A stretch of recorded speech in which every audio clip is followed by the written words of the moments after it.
എല്ലാത്തിനും മേലെ പാർട്ടിയാണ്. പക്ഷെ ഇവിടെ പിണറായി അധികാരത്തിൽ വന്നതിന് ശേഷം പാർട്ടിക്ക് ഒരു നിയന്ത്രണവുമില്ല, എല്ലാം പിണറായി തീരുമാനിക്കും. പാർട്ടിയെ വെല്ലുവിളിക്കാൻ ഞാൻ സന്നദ്ധനായതല്ല, ഇതിന് പാർട്ടി എന്നെ നിർബന്ധിച്ചതാണ്. കേരളത്തിൽ എല്ലായിടത്തും പാർട്ടിക്കുള്ളിൽ അസംതൃപ്ത വിഭാഗം കൂടി വരികയാണ്. അത് ബംഗാളിലെ പോലെ ഒരു പൊട്ടിത്തെറിയിലേക്ക് എത്തിയില്ല എന്ന് മാത്രമേ ഉള്ളൂ. ഏത് സമയത്തും ഒരു പൊട്ടിത്തെറിയിലേക്ക് എത്താം. നേതൃത്വം മാറിയതുകൊണ്ടൊന്നും ഒരു കാര്യമില്ല. ഒരു നേതാവിൻ്റെതല്ല വിഷയം. കമ്മ്യൂണിസ്റ്റ് പാർട്ടി എന്നുള്ള രീതിയിൽ സംഭവിച്ചുകൊണ്ടിരിക്കുന്ന അപജയമാണ്.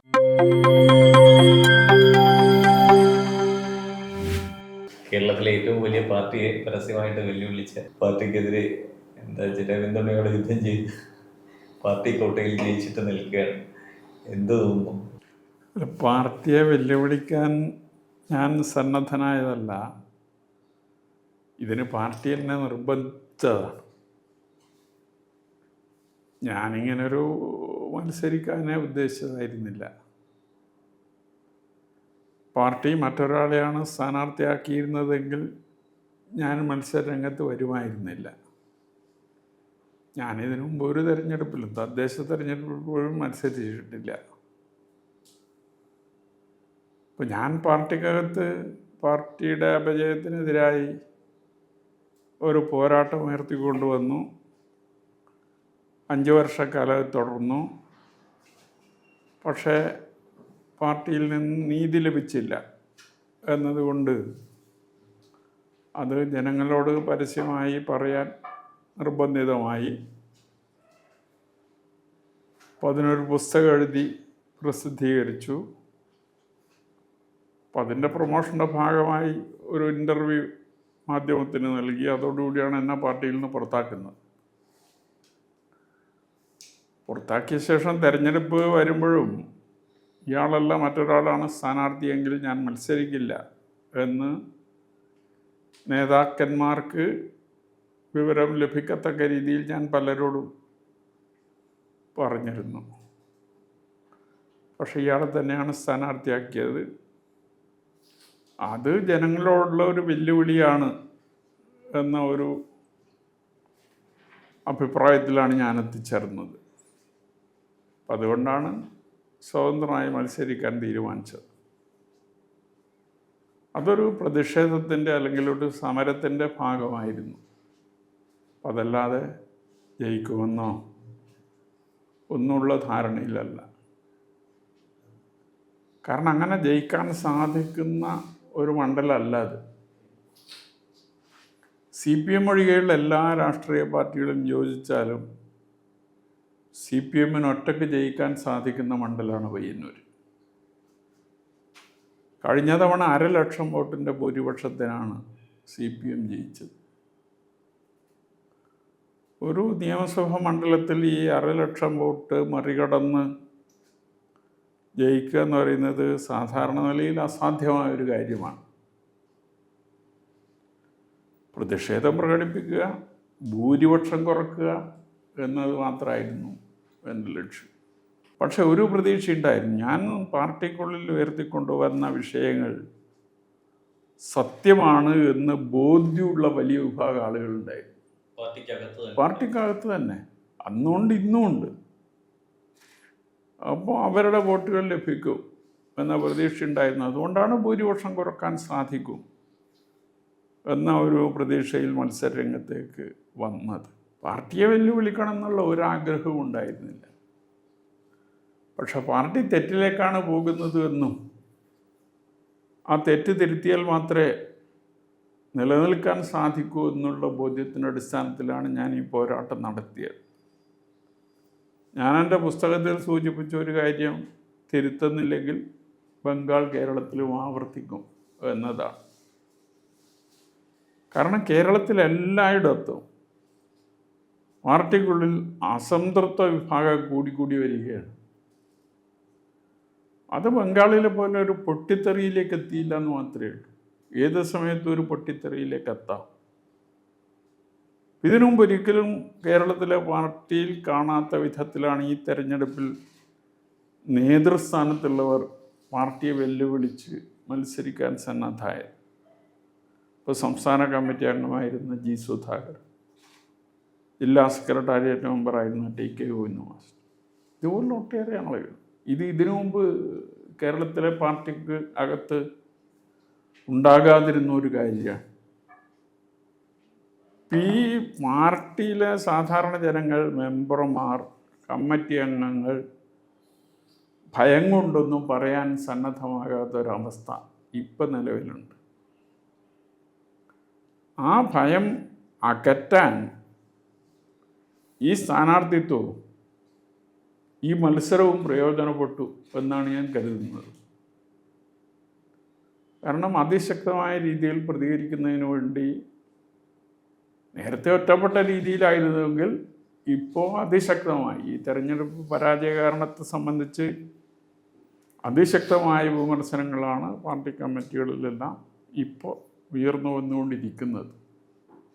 അപ്പം അങ്ങനെ വരുമ്പോൾ അത് സംഘടനകത്തും ഗുണം ചെയ്തിട്ടുണ്ട് എന്നാണ് ഞാനിപ്പോൾ വിശ്വസിക്കുന്നത്. ഈ ഭയപ്പെടുത്തി കീഴ്പ്പെടുത്തുക എന്ന് പറയുന്നത് ഫാസിസത്തിൻ്റെ ഒരു രീതിയാണ്. അതാണ് ഇന്ന് CPM അനുവർത്തിക്കുന്നത്. CPM ഒരു ഫാസിസ്റ്റ് ലൈൻ പിന്തുടരുന്നു എന്നാണോ? ഫാസിസ്റ്റ് ലൈൻ പിന്തുടരുന്നു എന്നുള്ളതല്ല, ഇപ്പോൾ ഒരു ഏകാധിപത്യത്തിലേക്കാണ് പോയിക്കൊണ്ടിരിക്കുന്നത്. കാരണം കമ്മ്യൂണിസ്റ്റ് പാർട്ടിയുടെ സംഘടനാ തത്വത്തിൽ ഏറ്റവും പ്രധാനപ്പെട്ടത് ഉൾപാർട്ടി ജനാധിപത്യവും ജനാധിപത്യ കേന്ദ്രീകരണവുമാണ്. ഇത് രണ്ടും പരസ്പര പൂരകമാണ്. ഒന്നിനെ അവഗണിച്ചുകൊണ്ട് മറ്റൊന്ന് മാത്രം മേൽക്കൈ നേടാൻ പാടില്ല. പക്ഷെ ഇന്ന് ഉൾപാർട്ടി ജനാധിപത്യം തീരെ ഇല്ലാത്ത അവസ്ഥയിലേക്ക്, ജനാധിപത്യ കേന്ദ്രീകരണം മാത്രം നടക്കുന്ന അവസ്ഥയിലേക്ക് കാര്യങ്ങൾ മാറുകയാണ്. അപ്പം ആ ജനാധിപത്യ കേന്ദ്രീകരണം എന്ന് പറയുന്നത് ഒരു ഏകാധിപത്യത്തിലേക്കുള്ള പോക്കിൻ്റെ ഭാഗമാണ്. കാരണം ഞങ്ങൾ തീരുമാനിക്കും. ഞങ്ങളെന്ന് പറയുമ്പോൾ സാധാരണഗതിയിൽ കമ്മ്യൂണിസ്റ്റ് പാർട്ടിയെ സംബന്ധിച്ചിടത്തോളം കൂട്ടായ നേതൃത്വമാണ്. അത് വിപുലമായ രീതിയിൽ ചർച്ച ചെയ്ത് ശരിയായ ഒരു നിലപാടിലേക്ക് എത്തിയെടുക്കുന്ന തീരുമാനമാണ്. പക്ഷെ ഇന്ന് ഞാൻ നേരത്തെ പറഞ്ഞ കാരണങ്ങളാൽ വിശദമായ ചർച്ച, ഉള്ളു തുറന്ന ചർച്ച, ഭയമില്ലാത്ത ചർച്ച നടക്കുന്നില്ല. ഒരാളൊരു കാര്യം പറഞ്ഞാൽ അത് അപ്പടി അംഗീകരിച്ച് പോകുന്ന നിലയിലേക്ക്, ഒരാളുടെ തീരുമാനം അടിച്ചേൽപ്പിക്കുകയോ അംഗീകരിക്കപ്പെടുകയോ ചെയ്യുന്ന രീതിയിലേക്ക് മാറിപ്പോവുകയാണ്. അപ്പം അതുകൊണ്ടാണ് ഈ ഏകാധിപത്യ രീതിയിലേക്കുള്ള പോക്ക്. ഉൾപാർട്ടി ജനാധിപത്യം പൂർണ്ണമായും ഇല്ലാതാക്കിക്കൊണ്ട് ജനാധിപത്യ കേന്ദ്രീകരണം മാത്രം നടപ്പാക്കുന്ന രീതിയിലേക്ക് ഇന്ന് കമ്മ്യൂണിസ്റ്റ് പാർട്ടി മുന്നോട്ട് പോകുന്നു. അത് കമ്മ്യൂണിസ്റ്റ് പാർട്ടിയെ സംബന്ധിച്ചിടത്തോളം ഗുണകരമല്ല. അത് ഫാസിസത്തിൻ്റെ ഒരു രീതിയാണ് എന്നത് സൂചിപ്പിച്ചു എന്ന് മാത്രമേ ഉള്ളൂ. ഫാസിസത്തിലേക്ക് പോകുന്നു എന്നുള്ള അഭിപ്രായം എനിക്കില്ല. പക്ഷേ ആ രീതിയിലാണ് ഇപ്പോൾ കാര്യങ്ങൾ സംഭവിച്ചുകൊണ്ടിരിക്കുന്നത്. 16 വർഷത്തോളം പിണറായി വിജയൻ പാർട്ടിയുടെ സെക്രട്ടറി ആയിരുന്നു. അത് കഴിഞ്ഞിട്ട് 2016 അദ്ദേഹം മുഖ്യമന്ത്രിയാവുന്നത്. തുടർച്ചയായിട്ട് 10 വർഷം ഭരിക്കുന്നത്. അദ്ദേഹം പാർട്ടി സെക്രട്ടറി ആയിരുന്ന ഒരു കാലം എന്ന് പറയുന്നത് പാർട്ടി ശത്രുക്കളെ സംബന്ധിച്ചിടത്തോളം, അല്ലെന്നുണ്ടെങ്കിൽ മറ്റ് പ്രതിപക്ഷ പാർട്ടികളൊക്കെ പറയുന്നത് ഒരു വലിയ സമരത്തിന്റെ സമയമായിരുന്നു. വിമതമായ അഭിപ്രായം പറയുന്നവരെയോ അല്ലെങ്കിൽ എതിർക്കുന്നവരെയോ അടിച്ചമർത്തുകയും പാർട്ടിയുടെ കമ്മിറ്റികളിൽ നിന്ന് പുറത്താക്കുകയൊക്കെ ചെയ്യുന്നു. അപ്പൊ ഇങ്ങനെ ഒരു കാലം നമ്മുടെ മുന്നിൽ വ്യക്തമായി ഉണ്ട്. അതാണ് ഞാൻ ചോദിക്കുന്നത്, ഈ ഭയം എന്ന് പറയുന്നത് അത് എന്ന് മുതലാണ് നമ്മളൊക്കെ അനുഭവിച്ചു പോയത്? ഇതിലെന്താണെന്ന് പറഞ്ഞാൽ ഈ പഴയ തലമുറയും പുതിയ തലമുറയും തമ്മിലൊരു വ്യത്യാസമുണ്ട്. ഈ പഴയകാല നേതാക്കന്മാർ ഏറ്റവും ഒടുവിൽ ചടയൻ ഗോവിന്ദൻ വരെ തെറ്റ് ഉണ്ടെങ്കിൽ തിരുത്താൻ ആവശ്യമായ ഇടപെടൽ അവർക്ക് നടത്താൻ സാധിക്കുമായിരുന്നു. പക്ഷെ പിണറായിയുടെ കാലം മുതൽ ഇങ്ങോട്ട്, പിണറായി നിങ്ങൾ അത് സൂചിപ്പിച്ചല്ലോ, പിണറായി പാർട്ടി സെക്രട്ടറിയായി വന്ന കാലം മുതൽ തിരുത്താനുള്ള ഒരു ശക്തി VS മാത്രമാണ്. പക്ഷെ പാർട്ടിക്കുള്ളിലെ വിഭാഗീയത VSനെ പിന്തള്ളുന്ന അവസ്ഥയിലേക്ക് കാര്യങ്ങളെത്തി. ആ വിഭാഗീയതയിൽ മേൽക്കൈ നേടാൻ VSന് പല കാരണങ്ങളാലും സാധിച്ചില്ല. അപ്പം അതോടുകൂടിയാണ് ഈ ഒരു രീതിയിലേക്ക് കേരളത്തിലെ പാർട്ടി മാറിയത് എന്നാണ് എൻ്റെ ഒരു നിഗമനം. അന്നൊക്കെ അങ്ങയുടെ പോലുള്ളവരുടെയൊക്കെ നിലപാടുകൾ എങ്ങനെയായിരുന്നു ഈ വിഷയങ്ങളിൽ? നമ്മൾ കാണുകയാണ്, കണ്ണൂരടക്കം CKP അടക്കം നമ്മുടെ അനുഭവത്തിലുണ്ട്. അപ്പൊ അത്തരം നിലപാടുകളൊക്കെ എടുക്കുമ്പം അങ്ങ് എങ്ങനെയായിരുന്നു അങ്ങയുടെ ഒരു സമീപനം? അല്ല, ഞാൻ എല്ലാ കാലത്തും പാർട്ടിക്കകത്ത് തെറ്റിനെ വിമർശിച്ചു വന്നിട്ടുള്ള ഒരാളാണ്. അത് ഈ വിഭാഗീയതയുമായി ബന്ധപ്പെട്ടുകൊണ്ടും VS ഒറ്റപ്പെടുത്താനുള്ള ശ്രമം നടക്കുമ്പോഴും എല്ലാം ഞാൻ എൻ്റെ അഭിപ്രായം പറഞ്ഞിട്ടുണ്ട്. അപ്പോൾ ഞാൻ മാത്രമല്ല, അങ്ങനെ പറയുന്ന പലരും ഉണ്ടായിട്ടുണ്ട്. പക്ഷെ അതൊന്നും ഈ പറയുന്ന ജനാധിപത്യ കേന്ദ്രീകരണം എന്ന തത്വത്തിൻ്റെ അടിസ്ഥാനത്തിൽ സംസ്ഥാന നേതൃത്വം തീരുമാനിക്കും, തീരുമാനം അംഗീകരിച്ചു കൊള്ളണം എന്ന നിലയിലുള്ള ഒരു അടിച്ചേൽപ്പിക്കൽ രീതി, അതിൻ്റെ ഭാഗമായി അതെവിടെയും വിലപ്പോയില്ല എന്നത് മാത്രമേ ഉള്ളൂ. നിങ്ങളുടെ രണ്ടുപേരുടെ TK ഗോവിന്ദൻ സാറിൻ്റെ ഏറ്റവും ഒരു ഇടപെടൽ ഉണ്ടാകുന്നതിന് ഇതിനു മുമ്പ് പാർട്ടി കുലുങ്ങിയത്, കണ്ണൂർ കുലുങ്ങിയതെന്ന് പറഞ്ഞ MP രാഘവന്റെ ഒരു ഇടപെടലിന്റെ സമയത്താണ്, പാർട്ടിയിൽ നിന്ന് പുറത്തു പോകുന്ന സമയത്ത്. പക്ഷെ അതിനെ പാർട്ടി മറികടന്നു. പക്ഷെ ഈ കണ്ണൂർ, അല്ലെങ്കിൽ അതാണ് പാർട്ടിയുടെ ഓർഗനൈസേഷന്റെ ഒരു ഉരുക്കു കോട്ട എന്ന് പറയുന്നത്. ഈ ഉരുക്കു കോട്ട ഇളകി തുടങ്ങിയോ? അത്തരം ഒരു ഇത് അല്ല, ഇരുമ്പ് മറ എന്നൊക്കെ നമ്മൾ പറയും, അത് ഇളകി തുടങ്ങിയോ? ഈ ഇരുമ്പ് മറ എന്നൊന്നും പറയുന്നതിൽ അർത്ഥമില്ല. ഇന്നൊരു ഇരുമ്പ് മറിയില്ല. സംസ്ഥാന സെക്രട്ടേറിയറ്റും സംസ്ഥാന കമ്മിറ്റിയും PB അടക്കം ചർച്ച ചെയ്യുന്ന കാര്യങ്ങൾ പോലും ഇന്ന് മാധ്യമങ്ങൾക്ക് ലഭിക്കുകയാണ്. പഴയ കാലത്ത് അതില്ല. MVRന്റെ കാലത്ത് EMS ഉൾപ്പെടെയുള്ള നേതാക്കന്മാർ ഉണ്ടായിരുന്നു. അതുകൊണ്ടാണ് വലിയ പോറൽ പാർട്ടിക്ക് ഏൽക്കാത്ത രീതിയിൽ അത് കൈകാര്യം ചെയ്യാൻ സാധിച്ചത്. ഇന്ന് അങ്ങനെ കൈകാര്യം ചെയ്യാനും പാർട്ടിക്ക് പോറൽ ഉണ്ടാക്കുന്ന വിധത്തിലുള്ള സംഭവങ്ങൾ വരുമ്പോൾ അത് ശരിയായ നിലയിൽ ഇടപെട്ട് പരിഹരിക്കാനും സാധിക്കുന്ന നേതൃത്വം ഇന്നില്ല എന്ന് പറയേണ്ടി വരും. അപ്പം അതും ഒരു ഘടകമാണ്, ഈ അപജയത്തിൻ്റെ ഒരു ഘടകം. ഈ പാർട്ടിക്കുള്ളിലെ ജനാധിപത്യ കേന്ദ്രീകരണം എന്ന് പറഞ്ഞിട്ട് ഇപ്പോഴുള്ള പാർട്ടിയുടെ ഘടന വെച്ചത്, അല്ലെങ്കിൽ പാർട്ടി ലെനിനിസ്റ്റ് തത്വങ്ങൾക്കനുസരിച്ചിട്ടാണല്ലോ പാർട്ടി ഉള്ളത്. ഇത് വെച്ചുകൊണ്ട് വാസ്തവത്തിൽ ഒരു ജനാധിപത്യവൽക്കരണമായിട്ട് ആ പാർട്ടിക്കുള്ളിൽ സാധ്യമാണ്. നമ്മൾ ഏതെങ്കിലും വ്യക്തികളിൽ വരുന്നത് കൊണ്ടോ മാത്രമാണ് സംഭവിച്ചത്. അതിൻ്റെ പാർട്ടി ഘടനയിൽ എന്തെങ്കിലും അടിസ്ഥാനപരമായി പോരായ്മ വരുന്നത്, അത് ഏകാധിപത്യത്തിലേക്ക് പോകാനുള്ള പ്രവണതകൾ ഇപ്പോൾ ചൈനയിലായി കഴിഞ്ഞാലും സോവിയറ്റ് യൂണിയനിലായി കഴിഞ്ഞാലും ഭരണത്തിൽ വരുമ്പോൾ ഒരു വലിയ ഒരു പ്രതിസന്ധി പാർട്ടി അനുഭവിക്കുന്നത്. അത് ഈ വെറും വ്യക്തികളിൽ കേന്ദ്രീകരിച്ചതാണോ, അടിസ്ഥാനപരമായി പാർട്ടിയുടെ ഒരു പാർട്ടി ഘടനയിൽ എന്തെങ്കിലും പ്രശ്നമാണ്? അല്ല, അത് കമ്മ്യൂണിസ്റ്റ് മൂല്യങ്ങളിൽ നിന്ന് വ്യതിചലിക്കുന്നത് കൊണ്ടുള്ള, കമ്മ്യൂണിസ്റ്റ് സംഘടനാ തത്വങ്ങളിൽ നിന്ന് വ്യതിചലിക്കുന്നത് കൊണ്ടുള്ള പ്രശ്നമാണ്. കാരണം കമ്മ്യൂണിസ്റ്റ് പാർട്ടി കൂട്ടായ നേതൃത്വമാണ്, കളക്റ്റീവ് ലീഡർഷിപ്പാണ്.